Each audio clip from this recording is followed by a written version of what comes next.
or years now, basically for as long as some of us have been alive, we've been told that this debt would become a disaster, that the balloon would keep inflating and eventually explode. For nearly a quarter of a century, we've been staring at that debt balloon. Government meetings about it have become routine. The debt ceiling issue gets passed around in every meeting like a hand grenade. And as if that weren't enough, whichever party comes to power suddenly adjusts its view on fiscal discipline accordingly. When a party is in power, the issue doesn't seem so urgent. But when that same party is in opposition, fiscal responsibility instantly becomes the top priority. For example, Republicans raised the debt ceiling 3 times during Donald Trump's presidency, and each time Democrats stood behind it. When a different president took office, the same issue was declared completely non-negotiable. The message sounds strong, but the memory is weak. Because truly solving this requires sensitivity and real sacrifice. Let's be honest with ourselves. It's not that hard to understand why this keeps getting brushed aside. When the debt passed $10 trillion, leaders were talking about a turning point. The same thing was said at $20 trillion. Now it's approaching $40 trillion, nearly 130% of GDP. Exactly half of this debt was accumulated in just the last 6 years, and the pace of borrowing keeps accelerating. Yet this doesn't feel like a major problem in our daily lives. We didn't become Greece. That's what really confuses people. Over the past 5 years, the government has spent more than $15 trillion beyond what it brought in. So why didn't we become $15 trillion richer? When is this growing debt balloon going to burst? The current U.S. debt stands above $38 trillion. Government shutdown crises have become something everyone is used to. Today, about 20% of the federal budget goes just to interest payments. In other words, 1/5 of the money collected goes only to paying interest on past debt. That's an unbelievable number. So what can be done? There are 6 options on the table.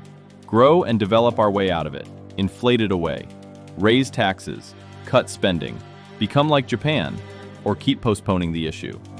So far, those who come into government talk about the first option, but end up practicing the last one. Of course, the United States won't simply refuse to pay its debt. It can print its own currency. But because of repeated debt ceiling crises, the message being sent is this. Due to political fights and disputes, maybe one day we might choose not to pay. Even that perception is enough to create serious market volatility.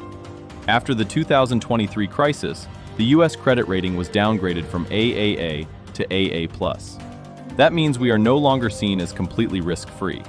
The global financial system uses U.S. Treasuries as a foundational safe asset. If that trust disappears, it won't just be interest payments that are delayed. The consequences would be much broader. The main question in investors' minds is this. I'll get my money back, but how much will it actually be worth? If the dollar loses value and inflation rises, the payment may be made in nominal terms, but its real value will be lower. When the Treasury borrows money, it essentially runs a reverse auction. It says, "We need this much," and raises interest rates until investors agree. Because there are increasing question marks about the future strength of the dollar, investors now demand higher interest. As rates rise, older, low-interest debt matures and gets refinanced at more expensive rates. Over the past 5 years, the amount paid just in interest has nearly tripled. In the 1980s, interest rates were high too, but total debt was much lower. Today, the debt is so large that even a 1% increase in rates creates an additional burden exceeding 1% of GDP. Let's grow our way out sounds appealing. If the economy grows faster than the debt, the ratio falls. Indeed, after the pandemic, the debt to GDP ratio declined from 132% to 121%. But there are 3 major issues here. First, the starting point was an extreme and abnormal pandemic period. Second, if we look at the long-term trend, the overall direction is still upward. Third, and most importantly, the real issue isn't the total debt, but the cost of carrying it. Right now, interest payments amount to roughly 4% of GDP. That means we would need 4% economic growth every single year just to stabilize the interest burden. Yet since 2000, average growth has been around 3%. Let's inflate it away also sounds attractive at first. If we slightly reduce the dollar's value, the real burden of fixed-rate debt declines. But once investors see that happen, they won't lend at low rates again. They will demand even higher interest. And inflation also reduces people's purchasing power and weakens the dollar's global reserve status. That leaves raising taxes and cutting spending. A large portion of spending is mandatory: healthcare, pensions, and interest payments. Changing those would require rewriting the system's rules. Military spending could be reduced, but that would have economic and geopolitical consequences. On the tax side, there's something interesting. Since World War II, federal revenues as a share of GDP have remained relatively similar.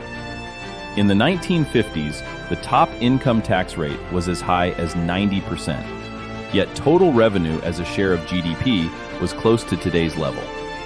The real issue is that spending has nearly doubled. Meanwhile, the burden of taxation has increasingly affected middle-income earners, while wealthier groups and corporations have benefited more indirectly from public spending. The largest buyers of government bonds are also large institutions and wealthy investors.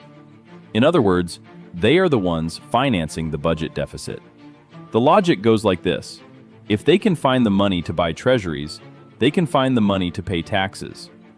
Finally, there's the Japan model: slow growth, low inflation, low interest rates, and carrying high debt for a long time. No major boom, but no sudden collapse either. A kind of controlled stagnation. The real truth is that big steps aren't taken without big risks. For now, the easiest path is to keep carrying the debt and push the problem into the future. But as the debt grows, the balloon keeps expanding too. And that shouldn't be forgotten. The issue isn't that the debt exists. The real question is, how much longer can this burden be carried? And if the balloon bursts, who will pay the price? Let's discuss it together in the comments. And don't forget to like and follow. See you there. Take care.